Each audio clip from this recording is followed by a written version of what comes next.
en línea con lo que estábamos hablando, los datos los guardas en el documents y TMP, y estas son las líneas importantes.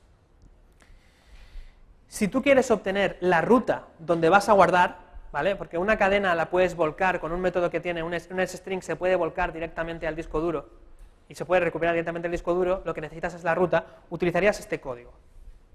Este código es uno de estos códigos de copiar y pegar. Tienes un array, que son las rutas, que inicializas con una función que tiene este aspecto. Esto es una línea, ¿vale?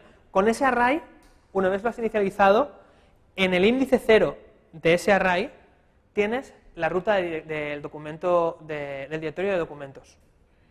Y una vez tienes la ruta del directorio de documentos, generas la ruta de tu archivo, ¿vale? Y con esto tendrías la ruta, o sea, este file path sería la ruta que tú utilizarías para, con un string, hay una función que es, no sé si es save to file o no recuerdo cómo se llama porque las miras en el momento y las rellenas, pero guardar en el disco duro o recuperar desde el disco duro. Eso es para acceder al directorio de documentos. Esto tiene un montón de rollo porque como es heredero de Cocoa, pues en Cocoa tienes más rutas. Entonces aquí tienes una, la gestionas con el código que ya está hecho. El TMP es más fácil porque ya con una función obtienes directamente. No es un array que en el 0 tienes la que quieres, es directamente la ruta. Entonces gestionas la ruta para el directorio temporal, para poderte guardar algo que has descargado de internet, lo guardas ahí, lo procesas y luego lo mandas a documentos, ¿vale?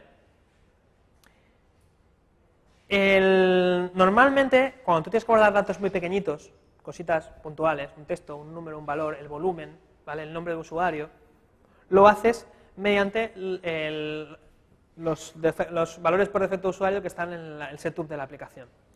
Desde fuera de la aplicación, desde el settings, desde los ajustes, tú puedes acceder a la configuración de la aplicación y puedes tener un conjunto de valores. Ese conjunto de valores necesita que tú hayas generado un pack. Cuando tú haces en el proyecto, cuando tú haces archivo nuevo, hay una de las opciones entre los menús, ahora sin más tiempo lo veremos, que es una cadena que es un settings bundle. El settings bundle tiene una ruedecita dibujada dentada y es un pack de configuración. Ese pack de configuración lo que haces es introducirlo en el teléfono, ¿vale? Y ese pack lo que haces es trabajar con él. Tiene un aspecto, ese settings bundle tiene un aspecto de un property list en el que se definen los tipos de datos y los valores que van a tener inicialmente y la cadena con la que vas a poder acceder a esos datos. Lo que ocurre luego es que tú, inicializando una variable que es la que carga el settings, o sea, los settings que tienes guardados ahí, puedes acceder directamente con object for key y le pasas una clave al valor para esa clave o guardar un objeto para un valor, ¿vale? Lo que pasa es que el settings no es configurable desde la aplicación, es decir, yo sí que puedo actualizar los valores o recuperar los valores, pero no puedo crear nuevas entradas desde la aplicación. El settings bundle es un plist y yo lo que voy a modificar son realmente los valores para las claves, nada más. Puedo leerlos y escribirlos, pero no puedo ni crear nuevas claves ni modificar las claves, ¿vale? Esto como detalle, simplemente. UIApplication es la clase. Un método de clase es setApplyCation. Me devuelve la referencia en memoria de la aplicación que yo tengo en marcha. Y para esa aplicación yo puedo establecer el icon batch number. Le puedo poner un número, que es el numerito rojo que aparece en el icono cuando hay mensajes o tareas pendientes. ¿Vale? Esto voy a verlo rápidamente porque quiero que por lo menos os suene. Pero data from the web es el tema de cuando yo tengo datos, yo puedo recuperar esos datos desde una URL simplemente haciendo un esquema. El esquema es siempre igual, lo que pasa es que si lo ves de web, acojona. Y es que yo necesito una... A ver, ¿está aquí puesto? Sí, vale. Yo puedo descargar archivos de internet o descargar información de internet, guardarlo en la aplicación y recuperarlos con carga desde Pelis. Por ejemplo, un Pelis lo puedo descargar de internet, guardarlo en el Documents y descargarlo directamente desde ahí. El ejemplo está aquí. El ejemplo parte de un UI Web View. El UI Web View es una vista especial en la cual yo le puedo meter, lo he dicho antes, reemplaza el RTF, le puedo meter la información. Este meta es clave para que una página web se vea en el iPhone bien. Es cambiar el viewport. El viewport por defecto de una página web en el iPhone creo que es de 800 o sea, es mucho más grande, entonces lo ves pequeñito y lo ves lejos. Aunque tú hayas hecho un div en la página web que sea de 200 píxeles, tú no lo verás a 200 píxeles reales, lo verás mucho más pequeño y alejado. Si tú cambias el meta de esa página web que le especifica el viewport y el ancho, lo que hace es directamente decirte que tu página web son 320 de ancho y que como tu ventana son 320 de ancho en portrait, la verás ajustada, ¿vale? ¿Cómo cargas HTML en un UI Web View? Pues tienes una cadena, la cadena es HTML tal cual, cuidado con las comillas dentro de HTML, habrá que escaparlas, barra comillas, como en todos los lenguajes, y a un UI Web View le dices load HTML string, le pasas la cadena y carga ese HTML. Si tú quieres cargarlo desde Internet, este es el paso que tienes que seguir. Tienes una cadena que es la dirección. Generas un objeto que es NSURL, que es la URL, un objeto de NSURL a partir de la cadena. Generas una petición de URL, que es la petición de URL a partir de la URL. ¿Vale? Es un poco tedioso porque coges la dirección, la encapsulas como URL, la encapsulas como petición y luego le mandas. El UI Web View carga la petición que has creado y la carga directamente, la mete ahí y funciona directamente. Eso muestra directamente claro, tienes que tener conectividad, tienes que tener conexión, ¿vale? Y es que 5 horas no da para más. Pero Handling Touch Events, por ejemplo, mirad, aquí tenéis explicado los distintos eventos táctiles que soporta el teléfono, ¿vale? ¿Conocéis la diferencia entre una pantalla capacitiva y una pantalla resistiva? Hay dos tipos de pantallas, las capacitivas y las resistivas. Las resistivas son las que funcionan, digamos, por presión. En función de la presión que haces y dónde es la presión, detectan qué es lo que estás haciendo. Las capacitivas, por una diferencia del campo de capacidad. O sea, tú pasas el dedo, si pasas con un guante, no te detecta. Pero, por ejemplo, si pones el dedo y te pones un trozo de celo, sí que te detecta, porque atraviesas el elemento.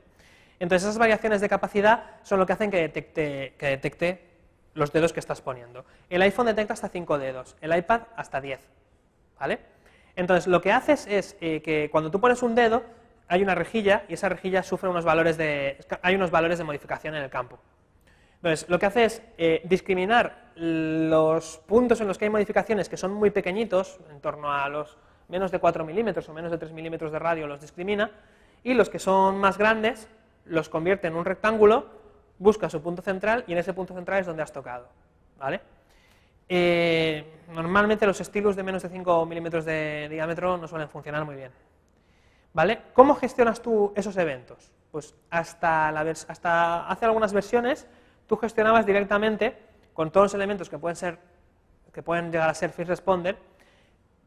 Lo que hacías era gestionar, espérate, esto simplemente aún ha explicado cómo esto explica qué es un tap, qué es un touch, qué es un sweep, qué es un flick, qué es un drag, son los distintos eventos que tú puedes generar a mano, o sea, cómo se llaman las cosas. Que, por ejemplo, si yo pincho el dedo y lo arrastro, eso es un sweep, o un flick, si lo pincho y lo arrastro rápidamente, como que quiero pasar algo rápidamente, ¿vale?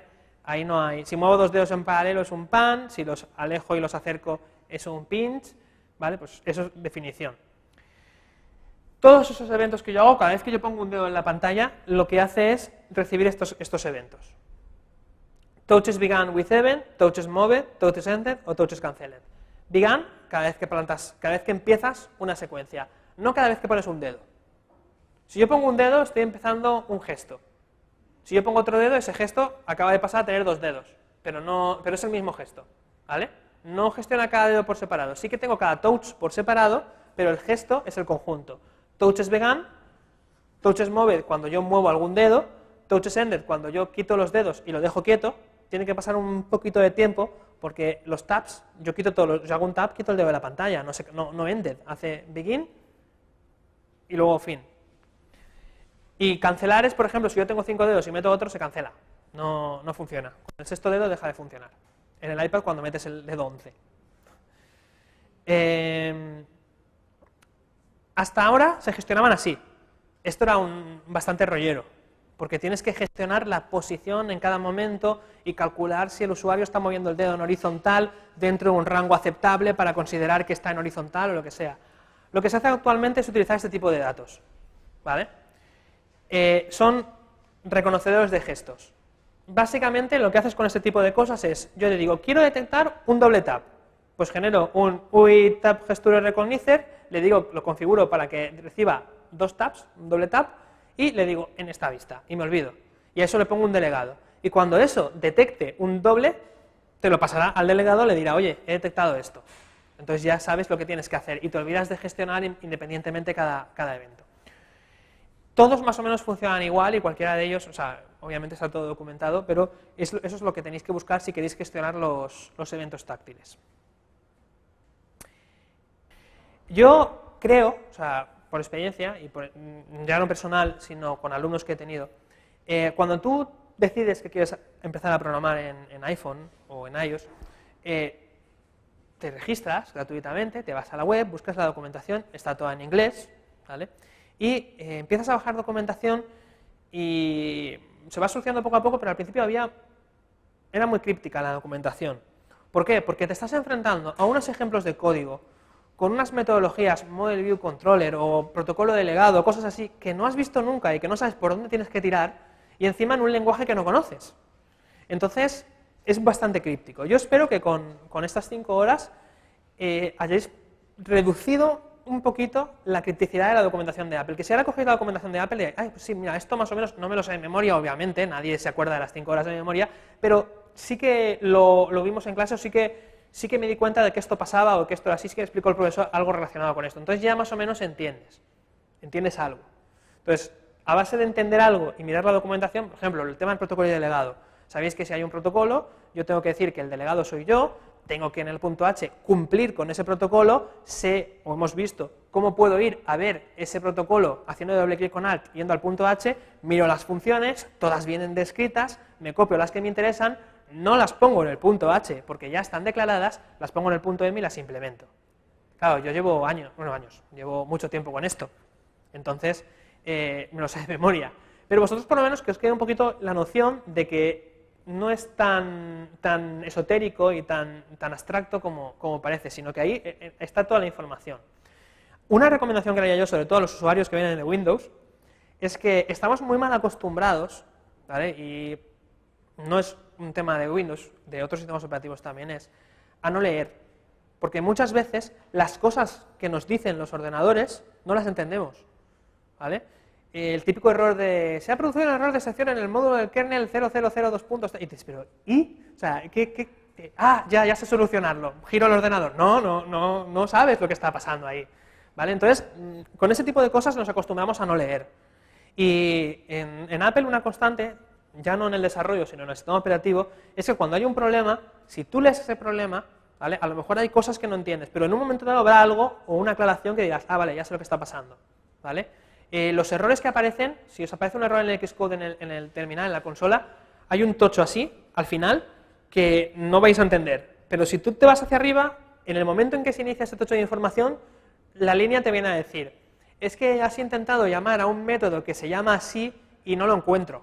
Entonces directamente dirás, vale, es que no he implementado el método, no he hecho synthesize, no he hecho algo. Entonces enseguida te das cuenta de lo que está pasando.